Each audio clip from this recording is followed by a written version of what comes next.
Channel. Mr. Silent Channel. Please don't skip the ads. Kabanata 2921 Wala akong pakialam. Kinaikit ni Yefan ang kanyang mga mata, pinag-isipan itong mabuti, at tumango.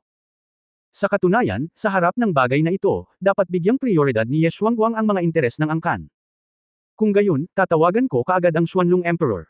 Mangyaring pumunta sa tahanan ng mga matatanda mula sa tuktok ng Obsidian Legion. Aktibong sabi ni Jiang Ye. Pumunta ka, hintayin si Ye Xuanguang na dumating at magsalita. Tapos na ang private meeting. Ang mga tao ng 3 absolute at 10 paggalang ay nagkahiwa-hiwalay din.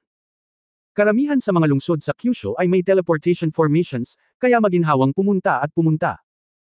Nais ni Yefan na makahanap ng lugar para sanayin ang ilan sa kanyang pinakabagong mga insight, ngunit sa sandaling umalis siya sa restaurant, nakilala niya ang isang hindi pamilyar na lalaking Shenlong.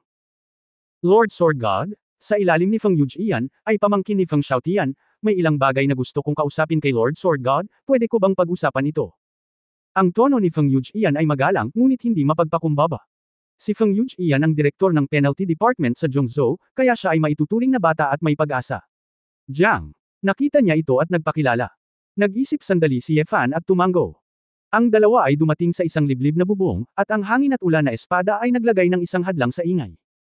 Sinabi ni Yefan, ang aking oras ay mahalaga, hayaan mo akong magsalita ng direkta. Lord Sword God, Big Brother, ang tawag ng tiyuhin ko, may kaugnayan ba ito sa babaeng nagngangalang Mimi? Sabi ni Feng Yujian, gusto mo lang itanong dito. Hindi ito itinanggi ni Yefan. Huwag mo akong intindihin, Lord Sword God, hindi ko ipagkakalat. Makikita mo talaga na eskrimidor din ako syempre. Hindi ko kayang ikumpara sa'yo. Ngunit bilang isang eskrimidor, lubos kong iginagalang ang iyong pagiging eskrimidor. Kahit papaano mo payagan ako ang tiyuhin na tinawag na kuya, sa puso ko, lahat kayo ay kwalipikadong maging emperador ng Kyushu. Ang dahilan kung bakit ako nagpunta sa iyo ay dahil sana ay makumbinsi mo ang aking tiyuhin na huwag kasama ang babaeng iyon. Feng Yujian daw. Oh. Ngumiti si Yefan at sinabing, sa tingin mo ba hindi karapat-dapat ang babaeng iyon para sa iyong tiyuhin? Hindi ako, ngunit ang buong pamilya Feng, ang buong pamilya Shenlong, ang karamihan ng mga tao. Kapag gusto na talagang pakasalan ng tiyuhin ko ang babaeng natiwalag sa angkan ng Chinkyo, magiging biro na ito para sa aming Shenlong clan. Magiging iskandalo ito para sa aking tiyuhin, ang aming pamilyang Shenlong. Pero alam mo, walang sinuman sa inyo ang makakaakit sa kanya, kaya hayaan mo akong hikayatin siya. Eksakto, inabot ni Feng Yujian ang kanyang mga kamay, Master Sword God, miyembro ka rin ng pamilyang Shenlong, at talagang ayaw mong maging katatawanan ng Kyushu ang pamilya namin ng Shenlong. Maging ang pangalang Feng Xiaotian, na dating numero 1 powerhouse ng Shenlong clan, ay nagdala ng labis na bigat. Hindi namin matatanggap na nagpakasal si Tito sa ganoong babae. Paano? Di ba service job lang? Pumatay ba siya? Nagsunog? Magnanakaw? May ninakaw ka ba sa bahay mo? Nakakahiya bang ibigay ang lahat, maging ang pagpapahalaga sa sarili, para humingi ng makakain? Kung siya ay may talento sa paglilinang, may background, at may handang tumulong sa kanya, sa palagay mo pipiliin ba niya ang gayong landas sa pagsilang? Tanong pabalik ni Yefan. Nakatitig kay Feng Yujian. Si Feng Yujian ay natigilan doon, hindi nakaimik.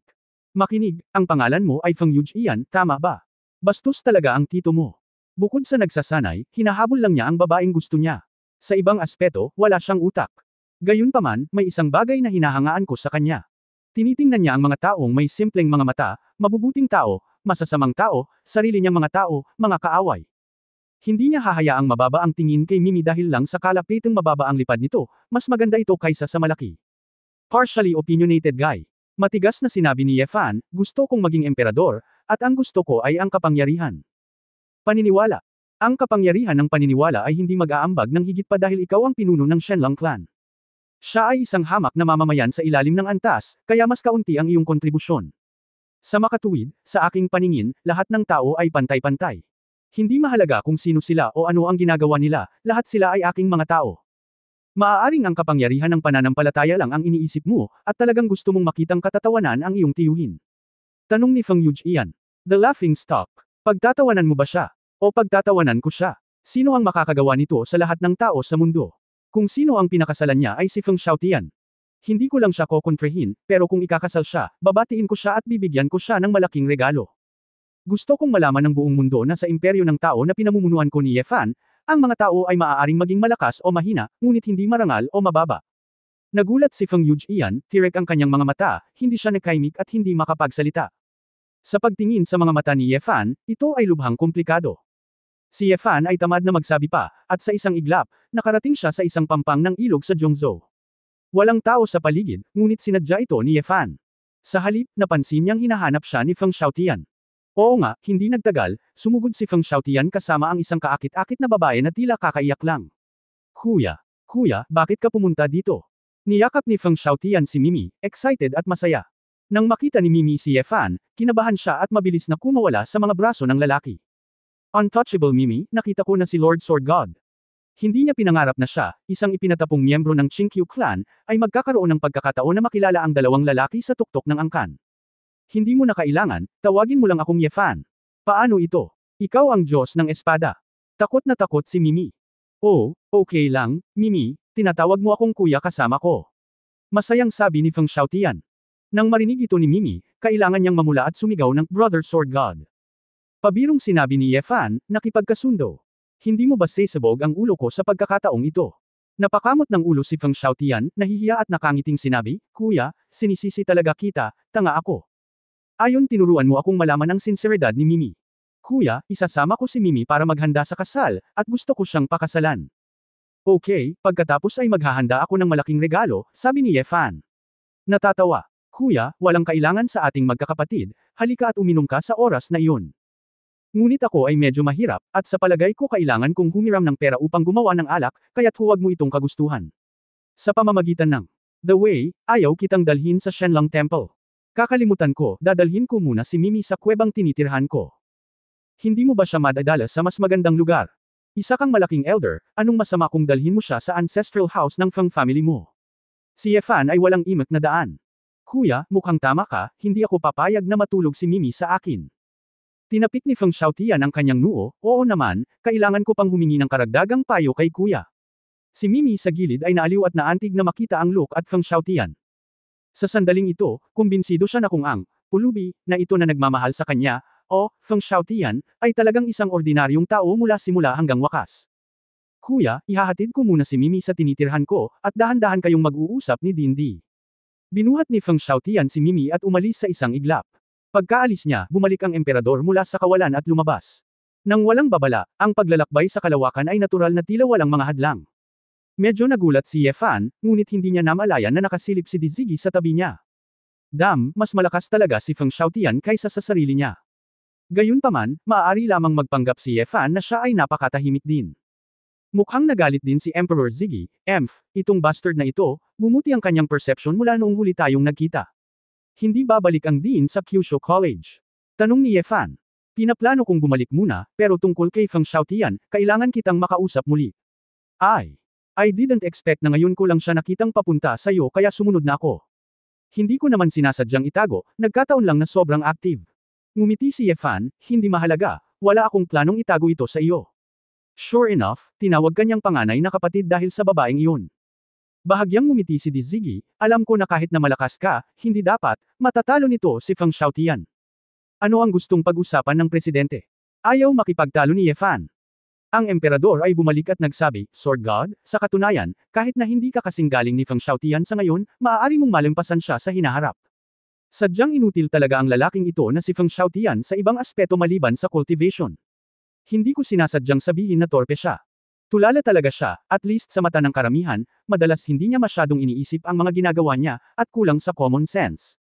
Gayunpaman, dahil siya ay isang martial idiot, isang henyo, at masyadong makapangyarihan. Napakaraming tao ang kanyang kakaibang pag-uugali ay itinuturing din na hindi maarak at hindi maglakas loob na magtanong. Kung nais mong maging isang emperador sa hinaharap, dapat siyang maging isang mahalagang piraso ng palaisipan. Sana yung ginawa niya ngayon, huwag mong seryosohin. Haha. Hindi napigilan ni Ye Fan ang pagtawa, nag-aalala ka ba na kamumuhian ko siya, o mag-alala tungkol sa kanya, at lihim siyang saktan.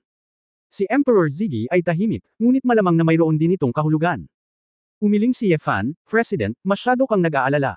Sa totoo lang, gusto ko si Feng Xiaotian. Halos patayin man niya ako ngayon, hindi ko siya pipigilan. Sa karamihan, nagagalit ako sa oras na iyon, ngunit hindi gaanong pagkatapos. Pag-isipan ito. Para sa akin, magandang bagay si Feng Xiaotian, gaano man ka-simple ang kanyang isip o kung siya ay isang jerk. Dahil alam mong kultibasyon at babae lang talaga ang iniintindi niya, napakadaling intindihin ang kanyang sikolohiya. Ikaw. Hindi na kailangang mag-isip ng labis, ngunit ito ay mas mapagkakatiwalaan kaysa sa pagsasaalang-alang sa maraming komplikadong tao. Confident ako na magiging maayos ang pakikitungo ko sa kanya para makasigurado ka. Simple at bastos na paniniwala sa buhay, kasanayan, kababaihan, wala nang iba pa. Tinatrato ni Feng Xiaotian ang lahat ng patas. Tungkol sa kung ito ay hanggal, kung ito ay walang kaparehon, kung ito ay laban sa moralidad at sentido komun. Walang pakialam si Feng Xiaotian. Napakadalisay ng kanyang paraan ng pamumuhay, at wala siyang pakialam kung ano ang iisipin ng iba sa kanya. Bagamat hindi ito gagawin ni Ye Fan sa kanyang sarili, nakilala niya ang ganitong paraan ng pamumuhay. Si Dizigi ay tumingin kay Ye Fan ng hindi inaasahan, sa mahabang panahon, na may nakakaalam ng ngiti, tumanggo siya. Kabanata 2922 Nagkakamali ka. Actually, mahilig makipagkaibigan si Jelos kay Feng Xiaotian, baka ganoon din ang ideya. Hulaan ni Jelos na alam din niya na mahilig lang mag-practice si Feng Xiaotian. Siya ay kaibigan ni Feng Xiaotian, at hindi na niya kailangang makipagtalo sa ibang mga interes. Mag-alala tungkol sa kapangyarihan at pagsasabuatan. Alam niya na hinding-hindi siya sasaktan ni Feng Xiaotian o magiging kaaway niya. Hindi mapigilan ni Ye Fan na hulaan ng may damdamin.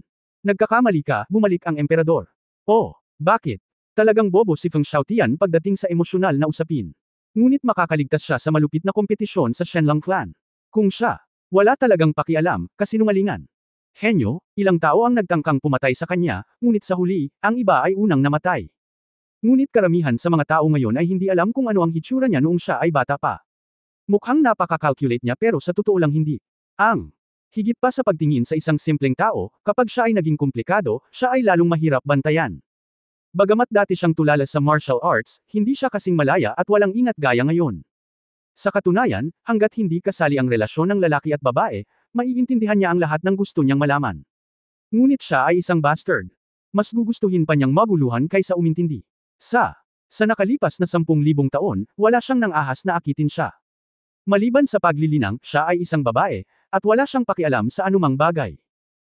Kadalasan, ang lahat ng mga aksyon ay batay sa mga kagustuhan at hindi isinasaalang-alang ang mga kahihinatnan. Ngayon lang sa labanan sa lungsod, hindi siya nag-alala sa pananakit ng mga tao at pagsira sa lungsod. Ito ay isang halimbawa. Gayunpaman, huwag isipin na palagi siyang magiging ganito. Kung may pagkakataon sa hinaharap, natural na mauunawaan mo ang ibig kong sabihin. Bumalik ang emperador. No wonder. Nagtataka pa rin ako kung paano siya nakaligtas sa clan. Naiintindihan pa rin ni Ye Fan ang kaunti, tulad ng nabubuhay siya sa lupa, karamihan sa mga bagay ay hindi mahalaga. Kung sino man, pinupukaw siya at minamaliit siya, hindi siya makatitiyak. Kahit ang pagtapak dito ay nakakasawa na sa kanya. Parang pulubi si Feng Xiaotian. Siya ay napahiya sa iba't ibang paraan. Hindi niya ito sineryoso. Ito ay talagang isang katotohanan. Marahil, mas natutuwa si Feng Xiaotian sa ganitong uri ng buhay. Sanay na siyang nirerespeto, pero umaasa na may papagalitan siya. Mababa ang tingin sa kanya. Sino ang nakakaalam? Sa pagkakasabi niyan, Sword God, hindi mo na siya kailangang isipin masyado. Ang mga makamundong bagay na makapagpapaisip sa kanya ng seryoso ay malamang na napakahirap ipakita. Kaya, sa karamihan ng mga kaso, tinatrato mo lang siya bilang isang jerk. Bumalik ang emperador. Sinabi ni Ye Fan, akala ko ay minamaliit mo siya, din, ngunit hindi ko inaasahan na may pakialam ka sa hangin. Xiaotian. Naging tuwid ang mukha ni Dizigi at sinabing, I really despise him. Basta seryoso siya, madala niya sa bagong taas ang clan, pero mas pipiliin niyang maging tanga. Gayunpaman, sa paraan ng paglilinang, nakilala ko ang kanyang mga nagawa. May pakialam ako sa kanya dahil may pakialam ako sa magiging kapalaran ng buong angkan. Siya ay mahalaga, ikaw ay mahalaga, at ang iyong relasyon ay lalong mahalaga, walang duda tungkol dito. Tumanggo si Ye Fan, ang pagbabalik ng emperador ay lubos na nag-isip. Sword God, noong nakikipaglaban sa iyo si Feng Xiaotian, hindi niya ginamit ang kanyang mga bata sa eroplano maliban sa kapangyarihan ng Azure Dragon, tama ba? Biglang tanong ni Dizigi. Walang kwenta, anong meron? Nagtataka si Ye Fan, anong uri ng mga patakaran ang mayroon siya? Bawal magtanong ng rules ng ibang tao. Sa plane level battle, ang pag-alam sa rules ng kalaban ay isang bagay na lubhang kapaki-pakinabang. Lalo na ang ilang nakakalito at nakakalito na mga patakaran. Kung alam mo ng maaga, ikaw ay mahihirapan, sapat na upang magpasya sa tagumpay o pagkatalo sa isang galaw, bumalik ang emperador sa kalsada. Oh, ikaw mismo ang nagbanggit nito. Huwag mong sabihin kung hindi mo sasabihin, at hindi ko na kailangang malaman ito, nagkibit balikat si Ye Fan. Actually, hindi ko pa lubusang nakikita, kaya mas mabuting huwag na lang pag-usapan. Siya nga pala, hiniling sa kanya ni Jeros na pag-usapan ang mga bagay-bagay, ngunit natuto siya kay Ye Xuanguang. Paano nalaman ng presidente? Nagtataka si Ye Fan. Minsan bumisita si Ye Shuangguang sa ating Sanjo, kaya naisip ko na babanggitin ito ni Feng Xiaotian. May mali ba?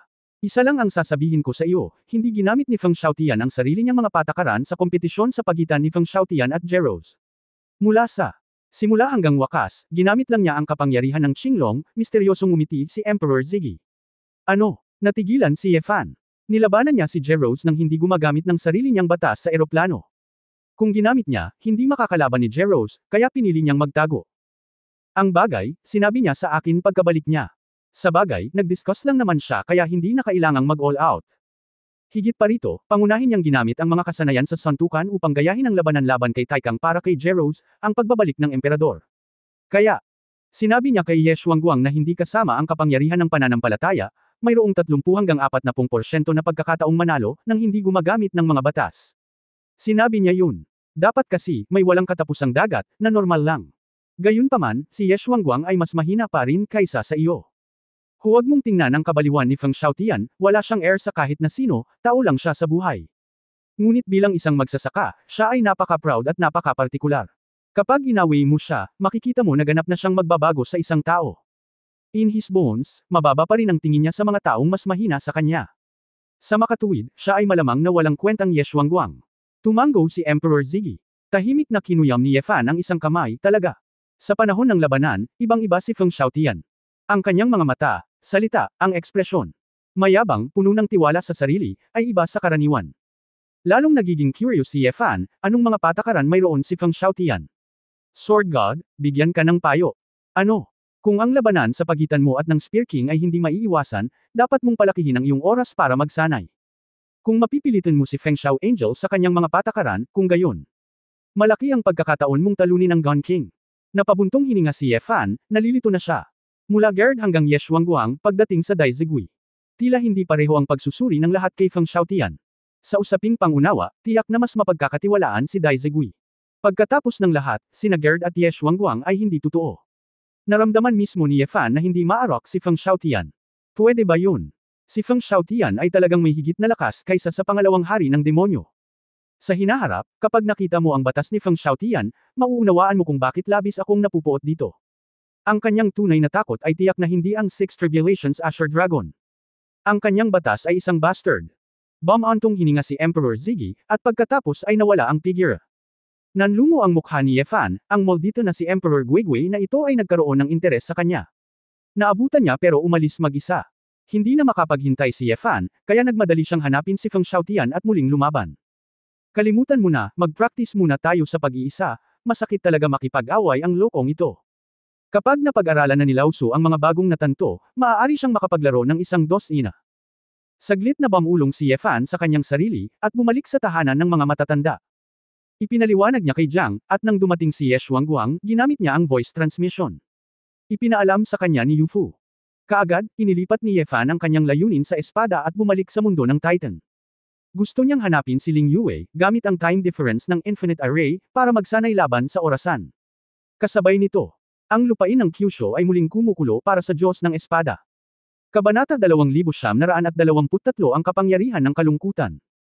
Lumaban si Feng Xiaotian sa Diyos ng Espada, at sa wakas ay bumalik ang Diyos ng Espada ng ligtas, at agad na kumalat ang balita.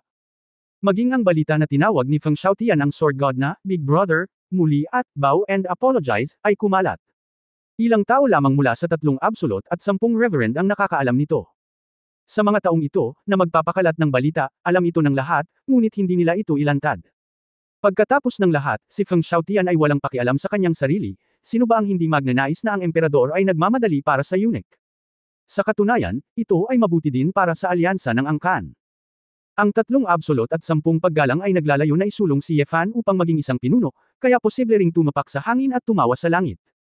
Ang pangyayaring ito ay sa wakas ay nailalarawan bilang, maling sinisi ni Feng Xiaotian ang nakatatandang kapatid ng Diyos ng Espada, at matagumpay na tinuruan ng Diyos ng Espada ang nakababatang kapatid.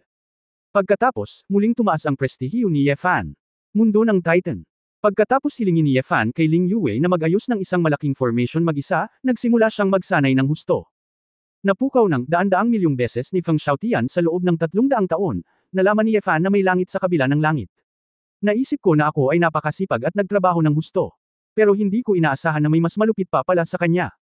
Sa pamamagitan lamang ng pagbabayad ng mas maraming dugo at pawis ay maaabutan niya ang mga taong nabuhay ng mas mahaba kaysa sa kanyang sarili. Gayunpaman, hindi maiwasan ni Ye Fan na mag-alala tungkol kay Su Qingzhou.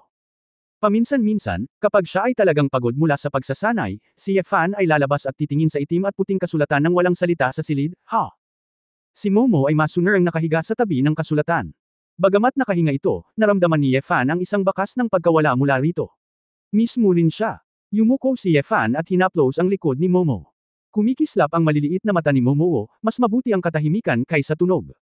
Huwag kang mag-alala, napakatalino ng asawa ko, siguradong babalik siya ng ligtas. Pagkatapos magpahinga ng ilang sandali, tumayo si Ye Fan at nag-ensayo muli.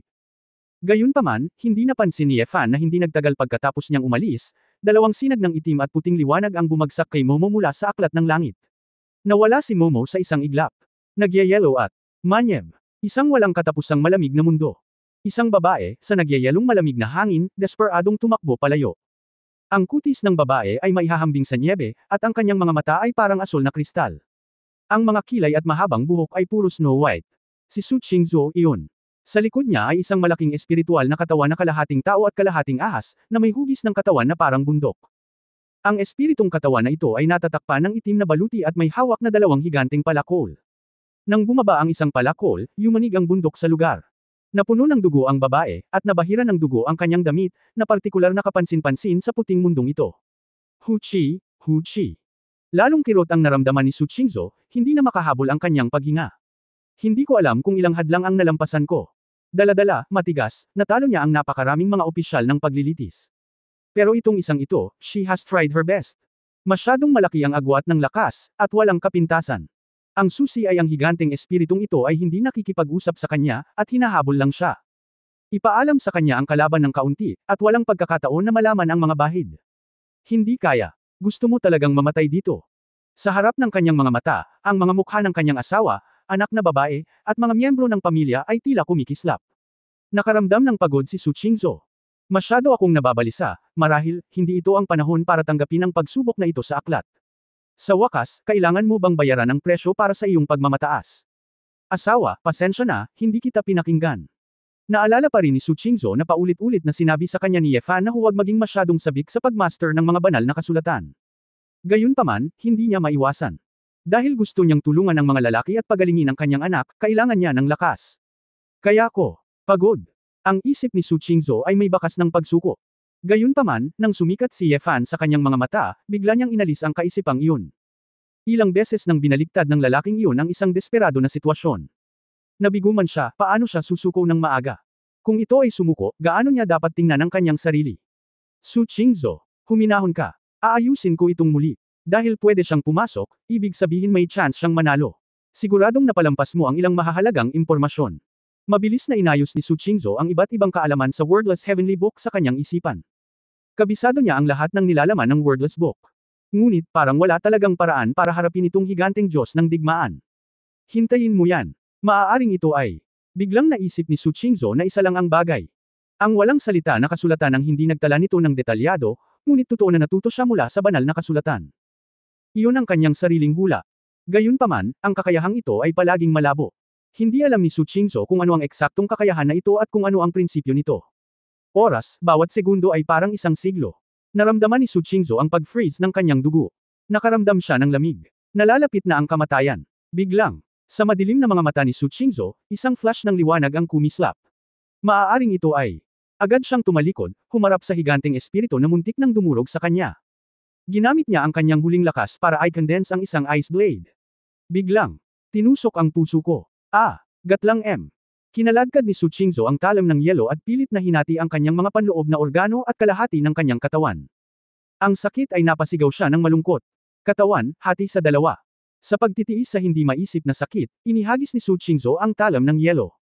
Ang talam ng yelo ay naging isang asul na kometa, at mahimalang tumama ito sa eyeball ng higanti. Dumaan lang ang palakol sa gilid ni Su Qingzhou. Ang higanteng espiritu ay tila nataman sa susi, direktang naging hindi mabilang na mga spot ng liwanag, at nabasag. Ang mga mata ni Su Qingzhou ay kumislap ng kumikinang, at ang kalahati ng kanyang katawan ay nahulog. Kanyang, naging itim ang mga mata. Pagmulat muli ng kanyang mga mata, si Su Qingzhou ay lumitaw na sa isang piraso ng asol na tubig. Ang paligid ay puno ng purong Xuanming power na napaka-komportable. Natagpuan niya ang kanyang katawan, buo. Anak, nagtagumpay ka. Muling narinig ni Su Qingzhou ang boses na iyon. Bagamat hindi pa rin niya alam kung kanino nagmamay-ari ang boses na ito. Ngunit karamihan sa kanila ay ang mga tagalikha ng aklat ng langit, ang mga ninuno ng angkan ng Xuanming. Ancestor, ang kapangyarihang ito, parang medyo pamilyar ako, mayroon ba akong dati? Importante ba ito? Saglit na natigilan si Su Qingzhou, at pagkatapos ay nagsabi ng maluwag, hindi mahalaga, pakiramdam ko lang na ang kapangyarihang ito ay puno ng kalungkutan. Dapat magustuhan ng isang partner mo dito, kaya hayaan mo siyang pumasok. Momo. Nagliwanag ang mga mata ni Su Qingzhou, okay lang ba? Ikaw ay gumagamit ng aklat ng langit, at ang lugar na ito ay pag-aari mo sa hinaharap, kaya natural na ikaw ang may huling say. Salamat, miss ko na rin ang batang iyon. Pagkatapos ng pag-iisip, lumitaw si Momo sa asol na enerhiya. Ang maliit na pagong ay dumulas sa maikli, matitibay na mga binti at masayang lumangoy sa mga bisig ni Su Qingzhou. Pagkatapos kumilos na parang spoiled na bata, tila naramdaman ni Momo ang kapangyarihan ni Xuanming sa paligid niya, at agad itong sinimulan ng buong sakam. Huwag kang mag-alala, napakarami, ang mga ito ay naipon sa hindi kilalang bilang ng mga taon, kaya't huwag nang hawakan ito. Mabuting hakbang-hakbang. Hinaplos ni Su Qingzhou ang tinta at malajade na likod ng pagong, ang kanyang mga mata ay medyo komplikado. Husband, sana mali ang nararamdaman ko. Siya, bulong sa sarili. Pagkaraan ng ilang sandali, iniwan ni Su Qingzhou si Momo sa aklat ng langit. Nagkaroon ako ng ideya, at lumabas ako sa makalangit na aklat. Kabanata 2924 ang ikatlong partido. Nag-ensayo si Ye Fan ng mag-isa sa loob ng isang buwan sa malaking formation. Nang muli siyang mapagod, nakita lang niya si Su Qingzhou nang lumabas siya. Bagamat hindi nakikita ni Ye Fan ang lakas ng isang babae, si Su Qingzhou ay palaging hindi mahuhulaan dahil sa relasyon sa pagitan ng langit at mga libro. Gayunpaman, nararamdaman pa rin ni Ye Fan na naging mas misteryoso ang aura ni Su Qingzhou. Gayunpaman, mas masaya si Ye Fan na makakabalik ng ligtas ang kanyang asawa. Asawa, lumabas ka na ba? Ang tagal na ba? May mali ba? Itinaas at pababa ni Ye Fan ang kanyang mga kamay, at pagkatapos suriin, hindi na siya makapaghintay na i-scan si Su Qingzhou sa loob at labas. 2 araw lang ang nakalipas, sabi ni Su Qingzhou. 2 araw na simula nung lumabas ka. Bakit hindi mo sinabi sa akin? Naglilinang ka, hindi ako nagmamadali, hintayin ka lang, sabi ni Su Qingzhou. Miss, may nararamdaman ka bang discomfort? Nag-aalala si Ye Fan. Hindi alam ni Su Qingzhou kung tatawa o iiyak, sa tingin mo ba nawalan ako ng braso o binti? Hindi ba okay ang lahat? Hindi mo masasabi, ang tagal mong nawala bigla, although alam kong malamang may plano ka, pero may mga hindi inaasahang pangyayari. Mataimtim na sabi ni Ye Fan. Xiaoshu, hindi mo alam, miss ka na ng amo namin. Kung wala ka rito, kailangan niyang gamitin ang sarili niyang utak sa lahat, at ito ay nakakapagod sa kanya, pakipot na udyok ni Ling Yue. Talaga, asawa, totoo ba ang sinabi ni Wei Wei? Tanong ni Su Qingzhou. Hindi nakipagtalo si Ye Fan, dahil ito nga ang nangyari, at nahihiyang ngumiti, bumalik ka lang, maraming bagay ang dapat pag-usapan sa iyo. Gayunpaman, saan ka nagpunta, Mrs., at anong panganib ang naranasan mo? Ang panganib ay oo, ngunit. Salamat sa aking asawa sa iyong tulong, nakaligtas ako. Naalala ni Su Qingzhou ang huling sandali ng paglilitis, at may bahid ng init sa kanyang mga mata. Anong tinutulungan ko? Si Ye Fan ay naliligaw. Ayaw sabihin ni Su Qingzhou na dahil sa matiyagang espiritu ng lalaki ang nagbigay inspirasyon sa kanya. Ito ay tila napakamanhid. Tapos na ang lahat, pero ikaw na, ipadala mo si Tuan-Tuan kay nanay, wala ka bang pakialam? Huwag kang mag-alala, sasanduan ko si Tuan-Tuan mamaya. Sa lalong madaling panahon. Si Su Qingzhou ay umalis sa customs, si Ye Fan ay nakadama ng malaking ginhawa sa kanyang mga balikat. Kapag wala ang babae, pakiramdam ko ay medyo walang laman ang lahat. Parang nasa labas ang general, laging nag-aalala na baka maarang ang pagkain at damo sa likod niya. Ang ganitong pakiramdam ay talagang hindi komportable. Bagamat masarap kumain ang maliit na batang babae sa Honghuang at may kalaro sa kanya, nang marinig niyang bumalik na ang kanyang ina, agad niyang sinundan si Su Qingzhou pabalik. Sa sandaling makita niya ang kanyang matandang ina, si Ye Tuanchuan ay napaluha kaagad. Wu, Nay. Akala ni Tuanchuan ayaw na ni Mommy kay Tuanchuan. Oo, little tanga, paano yan? Nangako si nanay sa'yo na kapag lumabas ka, sasabihin mo muna kay Tuanchuan, okay? Oo. Niyakap ni Su Qingzhou ang kanyang anak at hinikayat siya saglit, bago hindi umiyak si Tuanchuan. Bumalik na rin ang dumplings. Inagaw ni Wu Yeshang ang maliit na lalaking hawak ni Ye Fan sa kanyang kamay. Ang maliliit na mata ni Tang Yuan ay nag-aatubili, at isang mahabang tunog ng uuu ang lumabas sa kanyang lalamunan. Tumanggi itong bumalik, at gustong tumakbo, ngunit nahuli ako at kinaladkad pabalik ng puwersa. Medyo naguluhan si Ye Fan, Jianer, may ginawa ka ba sa dumplings? Mukhang natatakot siyang makasama ka ngayon. Oh, ito ba? Hindi maiwasang mapatingin ni Wu Yeshu kay Ling Yue. Tumingin si Ling Yue sa kaliwat kanan, na parang walang nangyari. Tuan Chuan, maglaro muna tayo saglit kay Manto. May gustong pag-usapan sina mama at papa. Hinayaan ni Su Qingzhou ang kanyang anak na sumakay sa matabang tigre, at ang maliit na lalaki ay masunerang lumabas upang magsaya. Asawa, pag-usapan natin ang sitwasyon sa alyansa ng angkan. Mayroon din itong intensyon ni Ye Fan, kaya inayos ng buong pamilya ang lahat. Hindi ka ba nananaginip? Kahit na mabigla mo ang buong angkan, bakit dapat si Su Qingzhou ang maging reyna at makuha ang kapangyarihan ng pananampalataya? Naniniwala ang ibang angkan sa asawa mo dahil sa mukha ng sword god mo. Paano ang paglalaro? Shoo! Hindi napigilan ni Yun Yao na umikot ang kanyang mga mata pagkatapos makinig sa plano ni Ye Fan. Napakamot si Ye Fan sa kanyang ulo, hindi ako masyadong umaasa sa kapangyarihan ng paniniwala, at ang aking pagkatao ay hindi angkop para sa pagiging isang pinuno. Ito ang aking ideal na plano, ngunit kung talagang hindi ito gagana, kung gayon. Hindi, maaari kong subukan ito.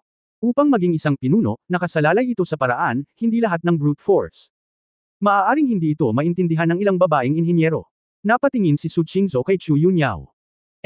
Ngini siya ni Chu Yunyao, huwag mong isuko ang lahat ng iyong mukha at isuko ang lahat ng iyong mga nakaraang tagumpay. Huwag kang mag-alala, kapag nagtagumpay ako, gagawin kitang ministro ng agham at teknolohiya, bagamat ang angkan ay tila hindi gaanong binibigyang pansin ang teknolohiya, sagot ni Su Qingzhou. Okay, bakit ang sama mo magsalita? Qingzhou, ang mga alalahanin ni Yunyao ay hindi makatwiran. Yunyao, ikaw din, kapag malinaw na wala si Qingzhou, nakatitig ka pa rin sa kanya, nag-aalala kung kailan siya babalik. Si Ning Zimo, na nasa gilid, ay nagayos ng mga bagay-bagay. Sino ang nagmamalasakit sa kanya, iyon lang ang iniisip mo. Tinalikuran ni Chu Yunyao ang kanyang ulo. Isang ngiti ang sumilay sa bibig ni Su Qingzhou. Nalungkot si Ye Fan sa tabi niya, at biglang nagkaroon ng ilusyon ng isang third party. Nang tatanungin ni Ye Fan si Su Qingzhou kung anong plano niya, narinig ni Jiang Ye ang balita. Ang Obsidian Legion, dinala ni Ye Xuanguang ang mga tao sa tahanan ng Elder. Nandito talaga si Ye Xuanguang, tama si Hua Feihua, loyal pa rin siya sa clan. Ang katapatan sa angkan ay hindi nangangahulugan na nakikilala ka na, ngunit kailangan mo pa ring pigilan siya sa panloloko sa amin. Tumayo si Su Qingzhou at nagsabi, asawa, dalhin mo ako sa bahay ng mga matatanda, mag-usap tayo sa susunod. Nang makitang kumpiyansa ang babae, hindi nagatubili si Ye Fan at tumango. Alliance Elders Home. Ang 3 ganap na 10 estatwa na nakita ko noon ay sunod-sunod na dumating. Hindi lang iyon, ngunit sa pagkakataong ito ay may mga matatanda, patriarka, at iba pa na may hawak ng kapangyarihan ng iba't ibang angkan. Alam na ng mga matataas na antas na ang angkan ng Kyushu ay nahaharap ngayon sa isang krisis. Ang hukbo ni Satanas ay nagtipon at patungo sa panig na ito. Kailangang tumugon ang angkan, at magbago pa nga, kaya inaabangan ng lahat ang susunod na pagpupulong. Panginoong Espada. Diyos. Ito, ang asawa mo, ang babaeng mamamahala sa kaharian sa hinaharap. Oo, tumango si Ye Fan, ay. Hindi nakapagtataka na ito ay hindi karaniwan, walang kapantay at independent, tulad ng isang engkanto na bumababa sa mundo, tumigil ka. Pinutol ni Ye Fan ang pambubble ni Jiang, malapit na itong matapos. Halos naunawaan na ni Su Qingzhou ang imahe ng mga high-level na pinuno ng angkan na ito mula sa bibig ni Ye Fan, ngunit ang kanyang mukha ay malamig at hindi siya nagsasalita pagdating ko sa bulwagan ng kumperensya, halos wala ng tagumpay sa field, at ang pinakamababa ay ang simula ng banal na lupain, nag-uusap tungkol sa kasalukuyang sitwasyon ng kaitian. Nang pumasok si Ye Fan kasama ang kanyang partner, maraming tao ang tumayo para batiin siya, at ang kalahati sa kanila ay umupo. Lahat ng uri ng masalimuot na emosyon ay nakasulat sa bawat mukha. Si Emperor Ziggy, Xiao Qingshan, at iba pa, ay nakaupo sa isang sapphire round table sa itaas. Wala pang 20 lugar sa kabuuan. Dahil nasira ang 10 rebulto, mas kaunti pa. Gayunpaman, si Ye Xuanguang, na nakasuot ng navy blue dragon pattern robe, na sinundan ni na Dobrik at Di Tianzhao, ay nakaupo sa gitna. Nang makita si Ye Fan, tumango si Ye Xuanguang na may mapaglarong ngiti sa gilid ng kanyang bibig. Kabanata 2925 karapat-dapat ka ba rito? Naisip ni Ye Fan sa kanyang sarili na ang lalaking ito ay medyo hindi mabait, ano ang ibig niyang sabihin kapag ngumiti siya? Maayos ba sila? Ito ang asawa ng Sword God. Ms. Su Qingzhou. Masigasig na ipinakilala siya ni Jiang Yi sa lahat. Nako, ang ganda-ganda mo, nanay ka ba? Nakangiting tumayo si Xiao Qingshan at hinawakan ang kamay ni Su Qingzhou ng buong pagmamahal. Mayroon akong anak na babae, sabi ni Su Qingzhou, ngunit halatang hindi siya sanay sa ganitong uri ng pagiging malapit. Hello iha, little padded jacket, ang panganay ko ay anak din ng panganay ko. Sa kasamaang palad, ang aking panganay na anak na babae ay may karaniwang mga kwalifikasyon. Namatay siya sa katandaan mahigit 1,000 taon na ang nakalilipas. Ngunit mayroon pa akong higit sa 20 anak na babae, lahat sila ay buhay pa, at mayroon pa ring daan-daan sa kanila. Isang apo at apo. Hindi na kinaya ni Su Qingzhou. Si Dizigi ay umubo ng ilang beses, Mrs. Xiao, wala ako dito para pag-usapan ang Book of Raising Children ngayon. Oo, tingnan mo ako. Nakalimutan ko ang tungkol sa negosyo. Nag-aatubili na umupo si Xiao Qingshan. Talaga o hindi? Magka-baby. Bakit parang hindi ako sira? Girl, ang ganda-ganda mo, paano ang pagiging isang modelo sa aking tindahan? Madam of Sword God, dahil lang sa status niya, bibigyan kita ng pinakamataas na presyo. Nagliwanag ang mga mata ni Bai Ye, itinuro ang orchid. Napakakakaiba ng ugali, bakit hindi ka pumunta sa tropa ko para maging kontrabida babae? Siya ay isang natural na malamig na kagandahan, at ang kanyang mga emosyon ay nasa lugar na walang gaanong pagsasaayos. Hinawakan ni Wu Yemingying ang balbas gamit ang isang kamay at hinayla ang kanyang boxer pants gamit ang isa. Tiningnan ni Ye Fan ang stimulated na tingin ni Su Qingzhou at hindi niya maiwasang matawa. Ang marinig ang sinabi niya ay ibang-iba sa aktwal na pagkakita sa mga lalaking ito. Ina ng Sword God, ikaw ba ay mula sa angkan ng Xuanming? Ano ang antas ng iyong paglilinang? Madiskarte ka ba? Masama ba ang laban mo?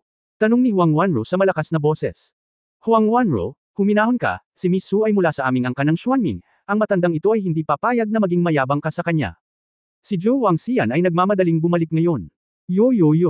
Old Johto, ang babae ng iyong Xuanming clan ang magiging reyna, excited ka ba? Nag-face-face si Huang Wanro. Humph. Tamad ang matanda na makilala ka sa pangkalahatan. Tumayo si Zhou Wangxian at yumuko kina Ye Fan at Su Qingzhou. Master Sword God, Miss Su, stay safe. Ang matanda ay nasa Earth noong araw na iyon, at hindi ko masabi ang totoo. Patawarin mo ulit ako. Ngayon kami ay tatayo ng magkasama sa hirap at ginhawa. Si Zhou, na kumakatawan sa angkan ng Xuanming, ay dapat gawin ang lahat para suportahan ito. Narinig niya na ipapadala ni Ye Fan si Su Qingzhou sa trono, at hindi niya maitago ang kanyang kagalakan. Nangangahulugan ito na kahit papaano ay may pagkakataon ng Xuanming clan na makipagsabayan sa Shenlong clan. Sa pangunguna ni Zhou Wangxian, isang grupo ng mga matatanda mula sa angkan ng Xuanming ay malakas na nagpahayag ng kanilang mga opinyon, na sinalubong ang pagdating ni Su Qingzhou. Siyempre, sila rin ang pangunahing tumingin sa mukha ng Sword God. Para kay Su Qingzhou, hindi sila mag-e-expect ng sobra, basta't magagawa nila ito. Ikaw. Hello. Isang boses na kasing payat ng lamok, halos hindi marinig, galing sa gilid. Isa itong babaeng magulo ang buhok at itim na roba. Natakpan ng mahaba niyang itim na buhok ang buong mukha niya at hinayla ito hanggang sa bewang. Sa pagitan ng kanyang hairline, malabo niyang nakikita ang isang sobrang puti na mukha at isang pares ng mga mata na pulang dugo. Ito ay tila sanhi ng labis na pagsisikip, tulad ng isang pasyente na may malalim na insomnia. Are you okay? Hindi maiwasan ni Ye Fan na mag-alala. Nanginginig at parang nahihiya ang malakulam na babae na tinakpan ng mga kamay ang mukha. Hindi, ayos lang. Bakit sa tingin mo ay hindi masyadong maayos ang iyong kalusugan, gaano katagal ka nang hindi nagpapahinga? Tumikim ang babae, hindi alam kung paano magsalita. Ngumisi si Gigi He at sinabing, Brother Ye Fan, huwag kang mag-alala, palagi siyang ganito at hindi mamamatay. Gumagawa lang siya ng ilang magulo na pagsasaliksik doon sa buong taon, at hindi siya masyadong nakakakilala ng mga tao. Siya ang 10 estatwa ng Candle Dragon Clan. Hindi nakaimik si Ye Fan. Hindi nakapagtataka sa huling pagkakataon nang bumalik sa kanila ang emperador, pareho kung dumating ang mitya ng kandila o hindi, at wala man lang normal na komunikasyon. Natatakot ako na hindi ito isang social barrier. Bakit ibang-iba ito sa atin? Hindi napigilan ni Su Qingzhou ang pag-ungol. Pagkatapos ng simpleng pagbati, umupo si Ye Fan at ang kanyang asawa. Ang pulong ay opisyal na ipinatawag kay Jiang. Tulad ng alam mo, dalawang bagay ang pangunahing pinag-uusapan natin ngayon. Una, inaanyayahan namin ang Obsidian Legion, Your Excellency Ye Xuanguang na ibahagi ang impormasyon ng Arcane Domain at talakayin ang mga countermeasure.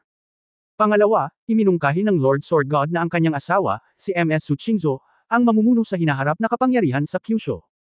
Naipasa namin ang boto upang suportahan ang Panginoong Espada na Diyos at akayin kami upang harapin ang hamon ng unang demonyong hari. Gayunpaman, ang mga pangunahing angkan sa Kyushu ay may sariling autonomiya.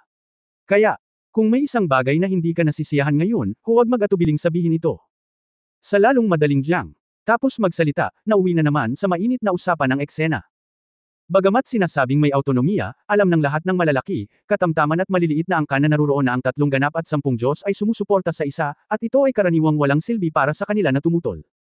Maliban kung aalis sila sa alyansa ng angkan, kailangan nilang tanggapin ang gayong pagbabago. Ngunit sa katunayan, kung sino ang nasa kapangyarihan, ang mga pangunahing angkan ay hindi partikular na nagmamalasakit, ang susi ay upang makita kung anong uri ng mga interes ang susundan. Sa katunayan, sa mata ng mga pangunahing angkan, kung sino ang manager ng Sword God at ng kanyang asawa ay siya talaga ang Sword God na namamahala. Sa prestihiyo ng Sword God ngayon, hindi masyadong mabigat ang pagiging isang emperador. Hindi bobo ang mga major clans, at alam na alam nila ang kahinaan ng Kyushu clan, ibig sabihin, hindi sila nagkakaisa. Sa isang sandali, mayroong isang emperador level na eskrimidor upang protektahan ang lahat, at hindi sila maaaring humingi ng kahit ano. Lahat. Naniniwala ang haring ito na hindi nararapat ang hakbang na ito. Mabagal na nagsalita si Ye Xuanguang sa oras na ito. Dito. Sabi ni Ye Fan sa kanyang puso, at alam niya na ang taong ito ay hindi masyadong nakikipagtulungan. Ye Xuanguang, ano sa palagay mo? Tanong ni Emperor Ziggy. President Emperor, Mrs. Xiao, at Elder Feng Xiaotian, na hindi dumating ngayon. Nakikilala ninyong tatlo ang lakas ng Sword God, at natural na walang masabi ang haring ito. Gayunpaman, nais ng Sword God na gamitin ang kanyang prestihiyo upang tulungan ang kanyang asawa na maluklok sa trono. Masyadong seryoso ang mga makapangyarihang angkan sa mundo. Lahat ay maaring umamin sa lakas ng Sword God, ngunit itong si Misu, may ganitong kwalifikasyon. Nakangiting tanong ni Ye Xuanguang. Magsasalita na sana si Ye Fan, ngunit pinigilan siya ni Su Qingzhou gamit ang isang kamay. Umiling si Su Qingzhou sa lalaki at sinenyasan siyang harapin ito. Kaagad, ang babae ay bukas palad na tumayo at malamig na sinabi, ang aking asawa ay hinahangad ang pinakahuling espada, ngunit wala siyang sapat na lakas upang pamahalaan ang mundo. Ipinagkatiwala niya sa akin ang pamamahala ng Kyushu, na responsable para sa angkan, at hindi minamaliit ang kapangyarihan ng mundo. Pagkatapos, lahat, kung dumating ang hukbo ni Satanas, ang asawa ko ang pupunta sa front line. Hindi niya tatalikuran ang kanyang responsibilidad. Kung ako, si Su Qingzhou, ay kwalipikadong pamahalaan ng Kyushu, ay hindi dapat banggitin. Sa kabilang banda, Ginoong Ye Xuanguang, itinaas mo ang pag-aalinlangan na ito, ngunit ano ang mas magandang plano para pag-isahin ang angkan at labanan ang hukbo ni Satanas? Kinusot ni Ye Xuanguang ang kanyang mga mata at sinabing, ang haring ito ay nasa timeline ng Obsidian Legion sa daan-daang libong taon, at walang sinumang naruroon sa larangan ng karanasan sa pakikipaglaban ang hindi mapapantayin. Kung ang Diyos ng Espada ay nakipagsanib puwersa sa haring ito, ang haring ito ay maaaring magbigay ng impormasyon sa lahat ng partido, at maaari ring magsagawa ng utos ng digmaan. Sa mga tuntunin ng personal na lakas, karanasan sa pamumuno, at tulong na maibibigay sa angkan, ang haring ito ay hindi mas kwalipikado kaysa kay Misu. Kung gusto naming magbigay ng impormasyon ng aming Obsidian Legion sa Arcane Realm, dapat tanggapin ng aming kamahalan ang responsibilidad. Ang pagsisiyasat ng maaga sa Arcane Realm, makikita natin na ang ating kamahalan ay may mataas na paningin. Matuwid din na sabi ni Dobrik. Ang angkan ay nakasalalay sa lakas. Ang isang babaeng umaasa sa kanyang asawa ay nais na maging isang reyna, at ang mundo ay kumbinsido sa ibabaw. Mahirap sabihin kung ano ang iniisip mo. Kung magpapatuloy ang mga bagay na ganito, bago dumating ang digmaan, mawawala ng isipan ang mga tao, na makakasama lamang sa pangkalahatang sitwasyon. Sinabi rin ni Di Tianzhao. Nagkaroon ng maraming talakayan sa eksena, at maraming tao ang talagang nadama na medyo hindi mapagkakatiwalaan na magkaroon ng Su Qingzhou bilang manager. Naiintindihan ko. Tapos na. Si Su Qingzhou ay malamig na tumingin kay Ye Xuanguang at sa iba pa, dahil iyon ang kaso, nandito ako ngayon, sa harap ng angkan ng Kyushu, para makipagpaligsahan kay Mr. Ye Xuanguang, paano na? Isang paligsahan sa haring ito. Hindi napigilan ni Ye Xuanguang na matawa at nagsabi, Misu, ano ang lakas mo? Noon sa Hongwang, nakita ito ng haring ito. Hindi mo dapat sabihin sa haring ito na gusto mong labanan ng haring ito, tama ba?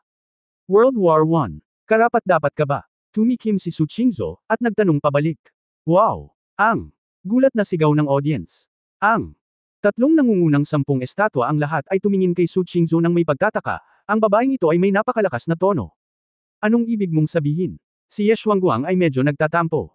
Buong pagmamalaking sinabi ni Su Qingzhou, para ilagay ito sa masamang paraan, nakatayo lang ako dito at buhay na target, hindi mo ako matutulungan. Kung ano ang sinabi mo, ang iyong personal na lakas ay hindi kasing ganda ng sa iyo, sa aking palagay, ay ganap na hindi mapagtibay. Kabanata 2926 na huwag kang mahihiya. Sa sandaling lumabas ang mga salitang ito, libu-libong tao sa madla ang huminga muli ng malamig na hangin. Ito ay hindi na isang simpleng pagmamataas, ngunit isang ganap na provokasyon at paghamak kay Ye Xuanguang. Bagamat may malabong ngiti pa rin sa mukha ni Ye Xuanguang, ang kanyang mga mata ay parang madilim na ulap at magulong alon. Sword God, oras na para disiplinahin mo ang mga babae sa paligid mo. Medyo walang laman din ang puso ni Ye Fan, bakit parang mas galit ang asawa niya kaysa sa kanya? Sino ang Diyos ng Espada? Sino ang puso ng hari? Ngunit sa oras na ito, natural na hindi niya mapanghinaan ng loob si Su Qingzhou. Kahit na may mali, ang malaking bagay ay pilitin itong baligtarin. Ye Shuangguang, hindi ako ikaw. Kung gusto siyang patayin ng anak ko, papatayin niya siya. Mahal na mahal ko ang mga tao sa paligid ko, at walang masasabi tungkol sa disiplina. Lalo na ang asawa ko, magtitiwala at susuportahan ko ang mga sinasabi niya sa pangkalahatan. Dahil ganito ang asawa ko say, that shows her reason. Nagkunwaring kalmado si Ye Fan. Ano? Ye Shuangguang, pinatay mo pa ang sarili mong anak. Hindi, may ganyan. Maraming tao ang nakasimangot, at lahat ay tumingin kay Ye Shuangguang nang may higit na pagkasuklam at pagbabantay. Pinuprotektahan ng karamihan ng mga tao sa angkan ang kanilang mga pagkukulang, at nagkakaroon ng awayan. Maaari bang maging pinuno ang sinumang pumatay sa kanyang anak? Binigyan ni Su Qingzhou si Ye Fan ng isang magandang trabaho na nakapagpapatibay na tingin. Sa oras na ito, ang mga pagkukulang ni Ye Shuangguang ay kailangang ibunyag at tumaas ang kanyang timbang.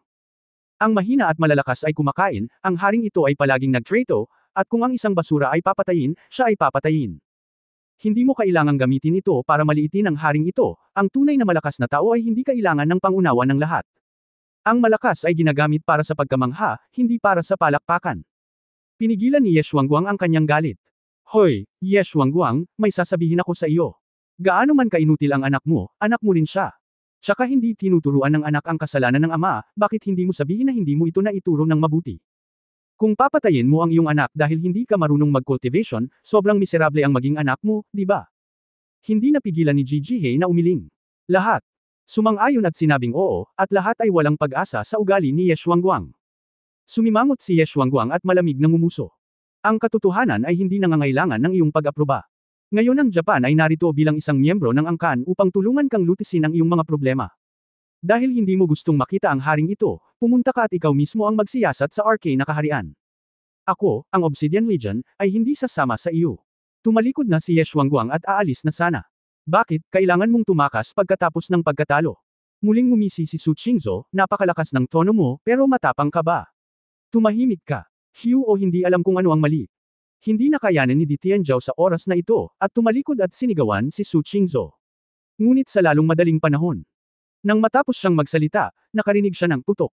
Sumiklab si Ye Fan sa isang iglap, sinipa si Di Tianzhou ng malakas, at sinipa ng buo si Di Tianzhou. Kailangan mong lumipad ng baligtad at gumuhit ng isang tuwid na linya. Boom! Si Di Tianzhou ay bumangga sa batong pader at nahulog sa hukay. Sino ba ang hindi nakakaalam kung ano ang mabuti o masama? Ikaw na ang bahala sa mga salita ng aking asawa. Tahimik ang eksena, at maraming tao ang napalunok. Bagaman maraming tao ang nakarinig tungkol sa kakilakilabot ng Sword God, nabigla pa rin sila kapag nakita nila ito. Dapat mong malaman na ang sprint kick kanina ay walang pagbabago sa enerhiya. Nangangahulugan din ito na ang Sword God, na umaasa sa kanyang pisikal na lakas, ay direktang sinipa ang isang Chaos Powerhouse sa Open Heaven Realm palayo. Tumalon ang mga talukap ni Ye Shuangguang, at dahan-dahan siyang lumingon.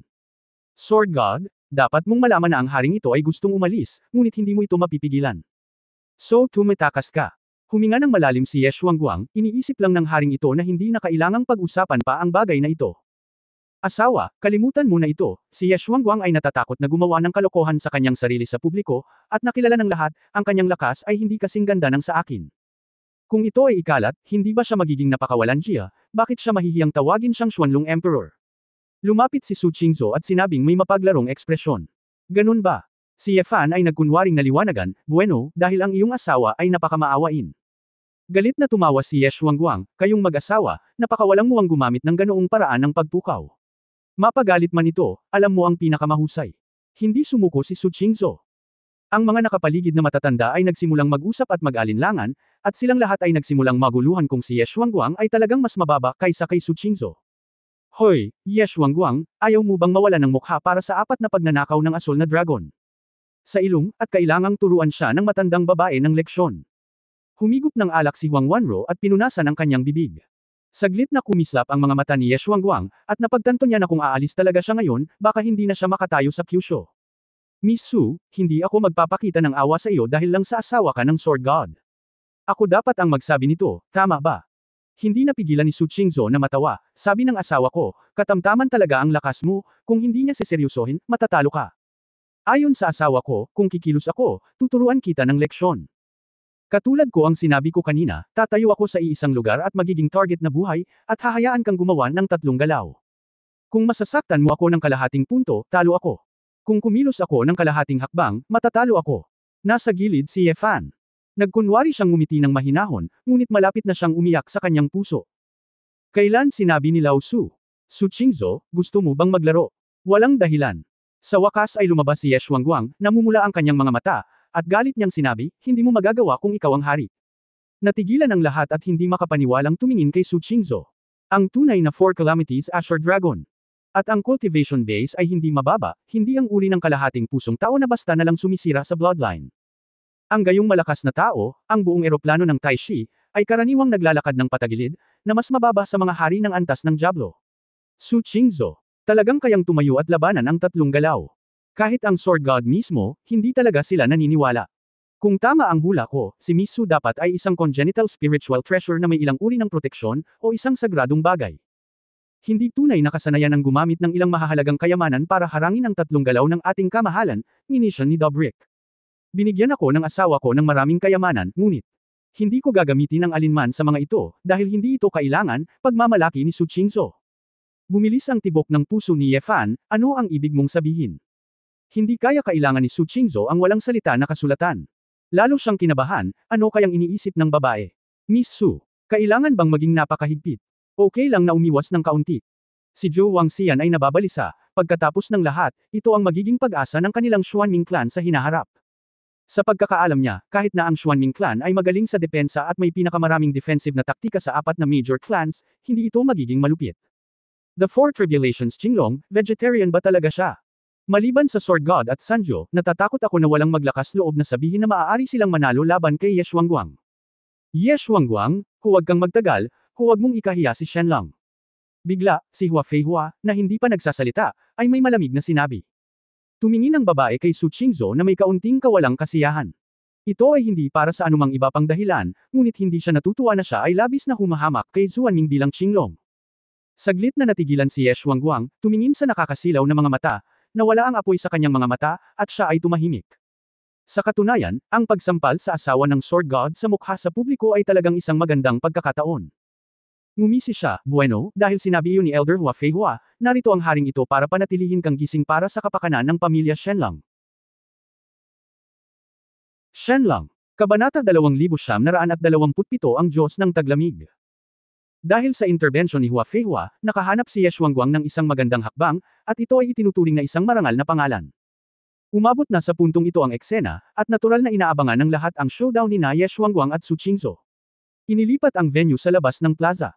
Nang kumalat ang balita, agad itong umakit ng malaking bilang ng mga angkan na natipon sa Zhongzhou. Hindi nagtagal, mayroon ng daan-daang libong tao sa paligid ng Hanging Island. Nang marinig na ang asawa ng Escrimador ay gustong gawing tatlong galaw si Xuanlong Emperor, lahat ay nakaramdam ng hindi kapanipaniwala. Hindi kaya napakalakas ng mag-asawang ito. Ye Xuanguang, sabihin mo muna. Binigyang diin ni Su Qingzhou, ang pangunahing layunin ng talakayang ito ay patunayan na ang tatlong bagay na sinabi mo ay side words mo lamang. Kung hindi ako nasaktan pagkatapos ng tatlong galaw, at tumayo sa lugar, dapat mong ibigay ang alyansa ng clan sa karunungan. Katalinuhan. Pinapayo ka ng haring ito, huwag maging matigas ang ulo, hindi mo kailangan ng tatlong galaw, isang galaw. Maaaring patayin ka ng haring ito, sabi ni Ye Xuanguang. Bakit kabyanan, ang lakas ng loob mong pumayag? Si Su Qingzhou ay mukhang naiinip. Kaya mo, nagbibiro si Junwu. Sa harap ng daan-daang libong mga alagad ng angkan, natural na hindi nang ahas si Ye Xuanguang na sirain ang kontrata. Gayunpaman, sa pananaw ni Ye Xuanguang, imposible para kay Su Qingzhou na gawin ito. Walang congenital espiritual na kayamanan, walang sagradong bagay, umaasa lamang sa personal na lakas upang pigilan siya sa lugar ng walang pinsala. Maliban kung ang cultivation at plain laws ni Su Qingzhou ay higit na nakahihigit sa kanya. Hindi bababa sa ito ay dapat na ang uri ng tatlong absolute upang magawa ito. Ngunit, posible ba? Ang dalawang tao sa arena ay nag-uusap, handa na upang simulan ang kanilang mga diskusyon. Pero sa labas ng field, mas masigla talaga. Wala sa 10 kasama ang walang ginagawa. Haha, nakakatuwa, nakakatamad umupo dun sa meeting, kung sinong malaki ang kamao, kung kanino. Ang saya kaya. Tumawa si Huang Wanro, umupo sa isang tabi at naglabas ng paa ng manok, kumakain at umiinom. Pagbubukas. Pagbubukas. Itim na Ye Xuanguang, puting Su Qingzhou, bumili at umalis. Bumili at umalis. Biglang inilabas ni Ji Jihei ang kanyang chess game rule. Isang malaking chessboard ang bumukas sa gilid ng larangan ng digmaan. Isang grupo ng mga anak ng angkan ang nagsimulang tumaya doon, gamit ang itim at puti bilang chips. Ang susi ay nabuksan na ang produktong ito sa labas ng matagal bago lumabas ang lahat. Sa oras na ito, maraming mga bata ang naglagay na ng kanilang mga taya. Ang lahat ay pamilyar sa paraan, malinaw naman, hindi ito ang unang pagkakataon. Gigi Hey, ang lalaking ito, anong formalidad? Umiling si Emperor Ziggy sa kawalan ng kasiyahan. Kalimutan mo na ito, Din Emperor, na humiling sa kanya na tawagan si Ji Paan, kapag nakatagpo siya ng magandang bagay para kumita ng pera, na hindi ang unang sumugod. Humajijek si Xiao Qingshan. Bai Yi, nasaan ang sikat na artista sa maulap na gabi? Nalaman ni Di Ziggy na wala na ang dalawang disipulo sa paligid niya. Presidente, ang aking kapatid at ang iba ay tumataya. Nakakahiya na sabi ni Bai Lu, nakayuko ang kanyang ulo. Mula sa emosyonal na pananaw, hawak ko si Ye Xuanguang, at ang kanyang damdamin para protektahan ang kanyang dignidad ay nasa lugar. Hinawakan ni Wu Yeminglang ang kanyang buhok sa dibdib gamit ang isang kamay at nagsuri. Sa tingin ko si Sister Su ay may magagandang linya. Tiyak na nanalo siya. Pastahan ko si Bai, 200,000. Naglabas si Bai Yi ng Berda na space wallet. Salamat Kuya Wu Ye, salamat sa magandang babae, bibili ako at aalis. Tumawa si Gigi Hey at nangolekta ng pera. Ang mitya ng kandila ay nakatayo sa tabi ng karamihan, tinatakpan ang kanyang mukha ng kanyang mga kamay, at patuloy na nagsasabi, napakaraming tao, napakaraming tao. Jiang. Hindi ko alam kung saan hahanapin ang isang grupo ng mga subordinate, at hilahin ang isang banner na nakasulat sa tabi nito. Si Miss Su ang mananalo. Ang Sword God at ang kanyang asawa ay pag-isahin ng alyansa. Libu-libong taon. Nagmamadaling pumunta si Jiang Xing sa tabi ni Ye Fan, at nagtanong na may nahihiyang mukha, Master Sword God, okay ba ang slogan na ito? Nahihilo si Ye Fan. Wala akong gustong sagutin. Nang makita ko ang eksenang ito, nanghihinayang na ako. Bakit pakiramdam niya ay hindi siya naririto para pag-isahin ang alyansa ng tao, kundi sa isang barkong pirata? Ano ba naman tong mga ta? Lord Sword God, nagtataglay ba ang asawa mo ng makapangyarihang magic weapon? Kinain ba niya ito sa tiyan niya? Itinago niya ito matagal na. Bamulong si Zhu Wangxian ng voice transmission at nagtanong kay Ye Fan ng labis na sabik. Bihirang makakita ng normal, at medyo naaliw si Ye Fan. Ngunit maaari lamang magpanggap si Ye Fan na mahinahon sa oras na ito, tumingin kang mabuti at mag-aral ng mabuti. Sa sandaling ito, sa wakas ay nagkaroon ng paggalaw sa arena. Si Emperor Ziggy, bilang referee, ay pumasok sa arena. This time, ayon sa kasunduan, 3 lang ang galaw. Umatake si Ye Xuanguang, dumpensa si Su Qingzhou, at hindi dapat gumamit ng anumang magic weapon. Opisyal na simula. Pagkatapos magsalita ni Di Ziggy, ang kanyang figure ay agad na umatras sa isang posisyon ilang daang metro ang layo. Mayroong daan-daang libong tao sa pinangyarihan, at nagkaroon ng biglaang katahimikan. Biglaan. Ang buong katawan ni Ye Xuanguang ay lumundag sa kapangyarihan ng dugong Qinglong, at ang lakas ng dragon ay pinakawalan. Itaas ang iyong kamay at ilulunsad mo ang Heavenly Secret Dragon Crossbow. Sa ganoong kalayuan, hindi nang ahas si Ye Fan na sabihin na maiiwasan niya ito ng 100%, kung tutuusin, iyon ang pamamaraan ni Ye Xuanguang. Malinaw, naniniwala si Ye Xuanguang na hindi ito kayang hawakan ni Su Qingzhou sa isang shot lang ng Dragon Crossbow. Kasabay nito, ang mukha ni Su Qingzhou ay nagyelo, ang kanyang mga mata ay nagliwanag ng isang ice blue halo. Ang buong katawan ay tulad ng malalim na yelo sa dagat, at isang bagyo ng yelo ang tumama sa lungsod. May mga snowflake na nahuhulog sa kalangitan, at ang bilis na makikita ng mata ay nagdidilim. Mabilis na lumamig ang paligid, at ang hangin na sadyang mainit ay naging malamig na hangin. Ang mas ikinagulat ng lahat ay ang itim na mahabang buhok ay naging kumikinang na puti ng nyebe. Ice blue pupils, snow white eyebrows, at ang kutis ay pumuti, parang snow sa umaga na walang alikabok. Diyos ng taglamig. Bulalas ng maraming matatalinong tao sa angkan.